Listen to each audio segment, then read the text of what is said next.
ಡಿ.ಕೆ ಶಿವಕುಮಾರ್ ಅವರೇ ಸಾಲ ಮನ್ನಾ ಮಾಡ್ತಿರೋ ಇಲ್ವೋ? ಬರಗಾಲ ಬಂದು ರಾಜ್ಯದ ಅನ್ನದಾತರು ಕಂಗಾಲಾಗಿದ್ದಾರೆ. ನೀವು ಮಾತ್ರ ಕಣ್ಣು ಮುಚ್ಕೊಂಡು ಕೂತಿದ್ದೀರಾ. ಸಾಲ ಮನ್ನಾ ಮಾಡಿ ರೈತರಿಗೆ ಒಂದು ಒಳ್ಳೆಯ ಅನುಕೂಲತೆಯನ್ನ ಮಾಡಿಕೊಡಿ ಅಂತ ಕೇಳಲಾಗ್ತಾ ಇದೆ. ಯಾಕಂದ್ರೆ ಡಿ.ಕೆ ಶಿವಕುಮಾರ್ ಈ ಬಾರಿಯ ಸಾಲ ಮನ್ನಾ ವಿಚಾರಕ್ಕೆ ಸಂಬಂಧಪಟ್ಟಂತೆ ರೈತರ ಸಾಲ ಮನ್ನಾ ಅಂದ್ರೆ ಸಣ್ಣ ಹಿಡುವಳಿದಾರರಿಗೆ ಸಾಲ ಮನ್ನಾ ವಿಚಾರಕ್ಕೆ ಸಂಬಂಧಪಟ್ಟಂತೆ ಮಾತನಾಡಿದ್ರು.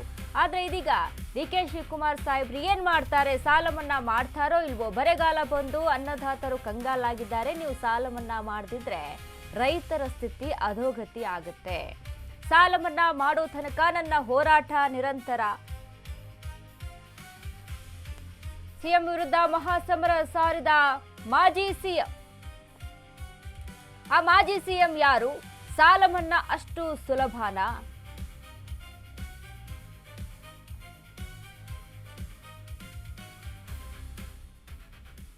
ಸಾಲ ಮನ್ನಾ ವಿಚಾರಕ್ಕೆ ಸಂಬಂಧಪಟ್ಟಂತೆ ಈಗಾಗಲೇ ಏನು ತಮಿಳುನಾಡು ಸರ್ಕಾರ ಏನು ದಳಪತಿ ವಿಜಯ್ ಸಾಲ ಮನ್ನಾ ಸಣ್ಣ ಹಿಡುವಳಿದಾರರ ಸಾಲ ಮನ್ನಾ ಮಾಡಿದ್ರು ಅಧಿಕಾರಕ್ಕೆ ಬಂದ ನಂತರ. ಕರ್ನಾಟಕದಲ್ಲೂ ಕೂಡ ರೈತರ ಸಾಲ ಮನ್ನಾ ಆಗುತ್ತಾ ಅನ್ನುವಂಥ ಚರ್ಚೆಗಳು ಕೂಡ ನಡೀತಾ ಇತ್ತು.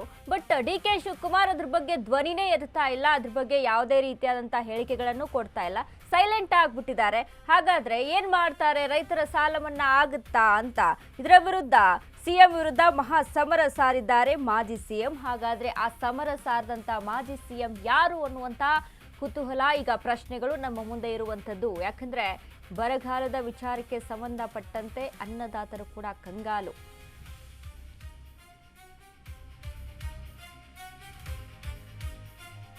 ಡಿ.ಕೆ ಶಿವಕುಮಾರ್ ಸರ್ಕಾರ ಸಾಲ ಮನ್ನಾ ಮಾಡಲೇಬೇಕು, ರೈತರಿಗಾಗಿ ಸತ್ಯಾಗ್ರಹಕ್ಕೂ ಸಿದ್ಧ ಎಂದ ಯಡಿಯೂರಪ್ಪ. ಕಾಂಗ್ರೆಸ್ ಸರ್ಕಾರದ ವಿರುದ್ಧ ಬಿಎಸ್ವೈ ಸಾಲ ಮನ್ನಾ ಸಮರವನ್ನ ಸಾರ್ತಾ ಇದ್ದಾರೆ.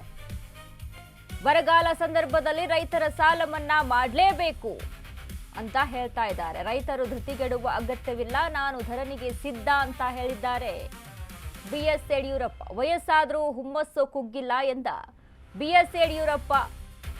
ವಿಧಾನಸೌಧದ ಎದುರು ಸತ್ಯಾಗ್ರಹ ಮಾಡಿ ನ್ಯಾಯ ಕೊಡಿಸ್ತೇನೆ ಅಂತ ಹೇಳ್ತಾ ಇದ್ದಾರೆ. ಡಿಕೆ ಸರ್ಕಾರದ ವಿರುದ್ಧ ಬಿಜೆಪಿ ರಾಜಾಹುಲಿ ಬಿಎಸ್ವೈ ಗರಂ ಆಗಿದ್ದಾರೆ. ಡಿಕೆ ಶಿವಕುಮಾರ್ ಸರ್ಕಾರ ಸಾಲ ಮನ್ನಾ ಮಾಡಲೇಬೇಕು, ನಿಮಗೆ ಆಪ್ಷನ್ಸ್ ಇಲ್ಲ, ರೈತರ ಪರವಾಗಿ ನಾನು ನಿಲ್ತೇನೆ, ನಾನು ಧ್ವನಿ ಎತ್ತುತ್ತೇನೆ, ನಾನು ಸತ್ಯಾಗ್ರಹ ಮಾಡ್ತೇನೆ, ವಯಸ್ಸಾದ್ರೂ ಪರವಾಗಿಲ್ಲ, ಬಟ್ ಹೋರಾಟ ಮಾತ್ರ ನಿಲ್ಲಿಸೋದಿಲ್ಲ. ರೈತರು ಬರಗಾಲ ಬಂದು ಕಂಗಾಲಾಗಿದ್ದಾರೆ. ಬಿತ್ತಿದಂತಹ ಬೆಳೆ ಬೆಳ್ಕೊಂಡು ಬಂದಿಲ್ಲ, ಲಾಭ ಸಿಗುವಂತ ಯಾವುದೇ ಚಾನ್ಸಸ್ ಕೂಡ ಇಲ್ಲ. ಸೊ ಹಾಗಾಗಿ ಇಂಥ ಸಂದರ್ಭದಲ್ಲಿ ಸರ್ಕಾರ ಸಾಲ ಮನ್ನಾವನ್ನ ಮಾಡಿದ್ರೆ ರೈತರಿಗೆ ಅನುಕೂಲ ಆಗುತ್ತೆ ಅನ್ನುವಂಥ ನಿಟ್ಟಿನಲ್ಲಿ ಬಿಎಸ್ ಯಡಿಯೂರಪ್ಪ ಸರ್ಕಾರದ ವಿರುದ್ಧ ಕಿಡಿಯನ್ನ ಕಾರ್ತಾ ಇದ್ದಾರೆ. ವಿಧಾನಸೌಧದ ಎದುರು ಸತ್ಯಾಗ್ರಹ ಮಾಡಿ ನ್ಯಾಯ ಕೊಡಿಸ್ತೀನಿ ನಾನು ರೈತರಿಗೆ, ಯಾವ ರೈತರು ಕೂಡ ಹೆದರುವಂತ ಅವಶ್ಯಕತೆ ಇಲ್ಲ, ಸಾಲ ಮನ್ನಾವನ್ನ ಮಾಡೇ ಮಾಡಿಸ್ತೀನಿ ಸರ್ಕಾರದ ಕಡೆಯಿಂದ ಅಂತ ರಾಜಾಹುಲಿ ಗುಡುಕ್ತಾ ಇದ್ದಾರೆ. ಸರ್ಕಾರ ಸಾಲ ಮನ್ನಾವನ್ನ ಮಾಡಲೇಬೇಕು, ನಿಮಗೆ ಆಪ್ಷನ್ಸ್ ಇಲ್ಲ ಅನ್ನುವಂಥ ನಿಟ್ಟಿನಲ್ಲಿ ಬಿಎಸ್ ಯಡಿಯೂರಪ್ಪ ಮಾತನಾಡ್ತಾ ಇರುವಂಥದ್ದು. ಈಗಾಗಲೇ ಸರ್ಕಾರದ ತಪ್ಪುಗಳು ಕಣ್ಣು ಮುಂದೆ ಇದ್ರೂ ಸಹಿತ ಯಾಕೆ ವಿರೋಧ ಪಕ್ಷ ಬಿಜೆಪಿ ಕಣ್ಣು ಮುಚ್ಕೊಂಡು ಕೂತಿದೆ ಅನ್ನುವಂಥ ಎಲ್ಲರ ಹತ್ರ ಕೂಡ ಒಂದು ಪ್ರಶ್ನೆಗಳು ಉದ್ಭವ ಆಗಿತ್ತು. ಯಾಕೆ ಈ ಒಂದು ವಿರೋಧ ಪಕ್ಷ ಯಾಕೆ ಯಾವುದ್ರ ಬಗ್ಗೆನೂ ಕೂಡ ಧ್ವನಿನೇ ಎತ್ತಾ ಇಲ್ಲ? ಸರ್ಕಾರದ ತಪ್ಪುಗಳು ಎದ್ದು ಕಾಣಿಸ್ತಾ ಇದ್ದಾವೆ. 2028ರ ಒಂದು ಏನು ಲೆಕ್ಕಾಚಾರ ಇದೆಯಲ್ಲ ಈ ಪಕ್ಷಕ್ಕೆ, ಮೈತ್ರಿ ಪಕ್ಷಕ್ಕೆ, ಬಟ್ ಯಾವುದೇ ರೀತಿಯಾದಂಥ ಬಿಜೆಪಿ ಸೈಲೆಂಟ್ ಆಗ್ಬಿಟ್ಟಿದೆ, ವಿರೋಧ ಪಕ್ಷ ಅನ್ನೋದೇ ಮರ್ತು ಬಿಟ್ಟಿದ್ದಾರೆ ಅನ್ನುವಂಥ ನಿಟ್ಟಿನಲ್ಲಿ ಚರ್ಚೆ ಆಗ್ತಾ ಇತ್ತು. ಇದೀಗ ಏನು ಮಾಜಿ ಸಿಎಂ ಬಿಎಸ್ ಯಡಿಯೂರಪ್ಪ ಅವರ ಈ ಒಂದು ರೈತರ ಪರವಾದಂಥ ಹೋರಾಟ ಬಿಜೆಪಿಗೆ ಮತ್ತೆ ಎಷ್ಟರ ಮಟ್ಟಿಗೆ ಹೈಪ್ ತಂದು ಕೊಡುತ್ತೆ ಅನ್ನುವಂಥ ನಿಟ್ಟಿನಲ್ಲಿ ಚರ್ಚೆ ಆಗೋದು ಮುಂದಿನ ದಿನಗಳಲ್ಲಿ. ಈಗ ರೈತರ ಸಾಲ ಮನ್ನಾ ಮಾಡಲೇಬೇಕು, ಏನು ಸಣ್ಣ ಹಿಡುವಳಿದಾರರ ಸಾಲ ಮನ್ನಾ ಆದ್ರೂ ಮಾಡಲಿ ಸರ್ಕಾರ ಯಾಕೆ ಇದ್ರ ಬಗ್ಗೆ ಹಿಂದೇಟನ್ನ ಹಾಕ್ತಾ ಇದೆ? ಮಾತಾಡ್ತಾನೆ ಇಲ್ಲ, ಎಲ್ಲಿ ಧ್ವನಿನೇ ಎತ್ತಾ ಇಲ್ಲ. ಡಿ.ಕೆ ಶಿವಕುಮಾರ್ ನೇಗಿಲನ್ನ ಹಿಡ್ಕೊಂಡು ಹೋದ್ರು ವಿಧಾನಸೌಧದ ಒಳಗೆ, ಬಟ್ ಯಾವುದೇ ರೀತಿಯಾದಂಥ ಇದರ ಬಗ್ಗೆ ಪ್ರೊಸೆಸ್ ಇಲ್ಲ ಅಂತ ಸಿದ್ಧ ಇದ್ದೀನಿ. ವಿಧಾನಸೌಧ ಮುಂದೆ ಹಗಲು ರಾತ್ರಿ ಸತ್ಯಾಗ್ರಹ ಮಾಡೋಕ್ಕೂ ನಾನು ನಿಮ್ಮ ಪರವಾಗಿ ಸಿದ್ಧ ಇದ್ದೀನಿ. ಯಾವುದೇ ಕಾರಣಕ್ಕೂ ನೀವು ಧೃತಿಗೆಡುವಂತ ಅಗತ್ಯ ಇಲ್ಲ. ಈ ಬರಗಾಲ ಬಂದಿರುವಂತ ಈ ಸಂದರ್ಭದಲ್ಲಿ ನಾನು ಈ ಸರ್ಕಾರಕ್ಕೆ ಒತ್ತಾಯ ಮಾಡ್ತೇನೆ, ತಕ್ಷಣ ರೈತರ ಎಲ್ಲ ರೀತಿಯ ಸಾಲವನ್ನ ಮನ್ನಾ ಮಾಡಲೇಬೇಕು ಅಂತೇಳಿ ಒತ್ತಾಯವನ್ನು ಮಾಡಲಿದ್ದೇನೆ.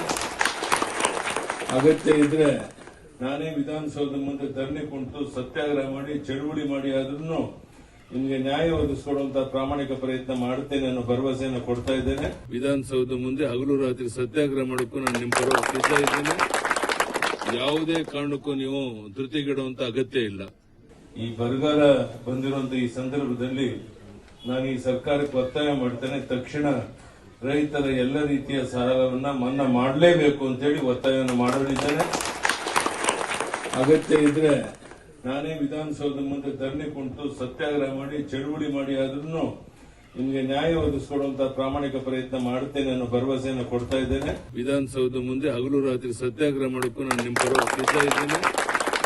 ಯಾವುದೇ ಕಾರಣಕ್ಕೂ ನೀವು ಧೃತಿಗೆಡುವಂತ ಅಗತ್ಯ ಇಲ್ಲ. ಈ ಬರಗಾಲ ಬಂದಿರುವಂತ ಈ ಸಂದರ್ಭದಲ್ಲಿ ನಾನು ಈ ಸರ್ಕಾರಕ್ಕೆ ಒತ್ತಾಯ ಮಾಡ್ತೇನೆ, ತಕ್ಷಣ ರೈತರ ಎಲ್ಲ ರೀತಿಯ ಸಾಲವನ್ನ ಮನ್ನಾ ಮಾಡಲೇಬೇಕು ಅಂತೇಳಿ ಒತ್ತಾಯವನ್ನು ಮಾಡಲಿದ್ದೇನೆ. ಅಗತ್ಯ ಇದ್ರೆ ನಾನೇ ವಿಧಾನಸೌಧ ಮುಂದೆ ಧರಣಿ ಕುಂತು ಸತ್ಯಾಗ್ರಹ ಮಾಡಿ ಚಳುವಳಿ ಮಾಡಿ ಆದ್ರೂ ನಿಮಗೆ ನ್ಯಾಯ ಒದಗಿಸಿಕೊಡುವಂತಹ ಪ್ರಾಮಾಣಿಕ ಪ್ರಯತ್ನ ಮಾಡುತ್ತೇನೆ ಅನ್ನೋ ಭರವಸೆಯನ್ನು ಕೊಡ್ತಾ ಇದ್ದೇನೆ. ವಿಧಾನಸೌಧ ಮುಂದೆ ಹಗಲು ರಾತ್ರಿ ಸತ್ಯಾಗ್ರಹ ಮಾಡೋಕ್ಕೂ ನಾನು ನಿಮ್ಮ ಪರವಾಗಿ ಸಿದ್ಧ ಇದ್ದೀನಿ.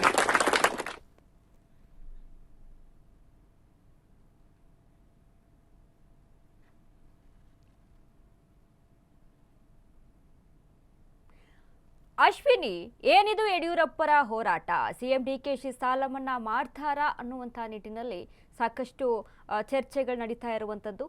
ಸೊ ಇದ್ರ ಬಗ್ಗೆ ನಮ್ಮ ಪ್ರತಿನಿಧಿ ಅಶ್ವಿನಿ ಇದ್ರ ಬಗ್ಗೆ ಒಂದು ವಾಕ್ಥ್ರೂ ನಡೆಸಿದ್ದಾರೆ, ನೋಡ್ಕೊಂಬರೋಣ. ರಾಜ್ಯದಲ್ಲಿ ಬರದ ಛಾಯೆ ಮೂಡಿದೆ ಅಂತಾನೆ ಹೇಳ್ಬೋದು. ಮುಂಗಾರು ಕೈಕೊಟ್ಟಿರುವ ಹಿನ್ನೆಲೆಯಲ್ಲಿ ರೈತರು ಕಂಗಾಲಾಗಿದ್ದಾರೆ. ಈಗ ರೈತರ ಧ್ವನಿಯಾಗಿ ಮಾಜಿ ಸಿಎಂ ಬಿಎಸ್ ಯಡಿಯೂರಪ್ಪ ಅವರು ಎಚ್ಚರಿಕೆಯನ್ನ ರಾಜ್ಯ ಸರ್ಕಾರಕ್ಕೆ ನೀಡಿದ್ದಾರೆ. ಶಿಕಾರಿಪುರದಲ್ಲಿ ರೈತರ ಪರವಾಗಿ ರೈತರ ಸಮಸ್ಯೆಗಳ ಕುರಿತಾಗಿ ಆಲಿಸ್ತಾ ಇರುವಂತಹ ಮಾಜಿ ಸಿಎಂ ಬಿಎಸ್ ಯಡಿಯೂರಪ್ಪ ಅವರು ಶಿಕಾರಿಪುರದಲ್ಲಿ ಒಂದು ಸಭೆಯಲ್ಲೇ ಎಚ್ಚರಿಕೆಯನ್ನ ಸರ್ಕಾರಕ್ಕೆ ನೀಡಿದ್ದಾರೆ ಅಂತಾನೆ ಹೇಳ್ಬೋದಾಗಿದೆ. ರೈತರಿಗೆ ಸಾಲ ಮನ್ನಾ ಮಾಡಬೇಕು ಅಂದ್ರೆ ರಾಜ್ಯದಲ್ಲಿ ಬರಗಾಲ ನಿರ್ಮಾಣ ಆಗಿರೋದ್ರಿಂದ ರಾಜ್ಯ ಸರ್ಕಾರ ಕೂಡಲೇ ರೈತರಿಗೆ ಎಲ್ಲಾ ರೀತಿಯ ಸಾಲ ಮನ್ನಾವನ್ನ ಮಾಡಬೇಕು ಅಂತ ಬಿಎಸ್ ಯಡಿಯೂರಪ್ಪ ಅವರು ಹೇಳಿದ್ದಾರೆ. ಅಷ್ಟೇ ಅಲ್ಲ, ಈ ಸಾಲ ಮನ್ನಾ ಮಾಡದೆ ಹೋದ್ರೆ ಖುದ್ದಾಗಿ ನಾನೇ ವಿಧಾನಸೌಧದ ಮುಂದೆ ಕೂತು ಪ್ರತಿಭಟನೆಯನ್ನ ಮಾಡ್ತೇನೆ, ರೈತರಿಗೆ ಸಾಲ ಮನ್ನಾ ಮಾಡುವವರಿಗೆ ಬಿಡಲ್ಲ ಅನ್ನೋ ಎಚ್ಚರಿಕೆಯನ್ನ ರಾಜ್ಯ ಸರ್ಕಾರಕ್ಕೆ ನೀಡಿದ್ದಾರೆ ಅಂತಾನೆ ಹೇಳ್ಬೋದಾಗಿದೆ. ಅಂದ್ರೆ ಈಗಲೂ ಕೂಡ ರಾಜ್ಯ ಸರ್ಕಾರ ರೈತರ ಪರವಾಗಿ ಜನಪರವಾಗಿ ಕೆಲಸ ಮಾಡ್ತಾ ಇಲ್ಲ, ಕೇವಲ ತನ್ನ ಸಚಿವ ಸಂಪುಟ ವಿಸ್ತರಣೆಯಲ್ಲಿ ಮಾತ್ರ ತೊಡಗಿದೆ. ರಾಜ್ಯದಲ್ಲಿ ಭ್ರಷ್ಟಾಚಾರ ತಾಂಡವವಾಡ್ತಾ ಇದೆ, ಕೂಡಲೇ ರೈತರ ಪರವಾಗಿ ಈ ರೀತಿಯ ಕ್ರಮವನ್ನ ಕೈಗೊಳ್ಳಬೇಕು ಅನ್ನೋದು ಬಿಎಸ್ ಯಡಿಯೂರಪ್ಪ ಅವರ ಮಾತಾಗಿದೆ ಅಂತಾನೆ ಹೇಳ್ಬೋದಾಗಿದೆ. ರಾಜ್ಯ ಸರ್ಕಾರ ಎಚ್ಚರಿಕೆ ನೀಡಿರುವಂತಹ ಯಡಿಯೂರಪ್ಪ ಅವರ ಮಾತನ್ನ ಎಷ್ಟರ ಮಟ್ಟಿಗೆ ಸೀರಿಯಸ್ ಆಗಿ ತಗೊಳುತ್ತೆ ಅಂತಾನೂ ಕಾದು ನೋಡ್ಬೇಕಾಗಿದೆ.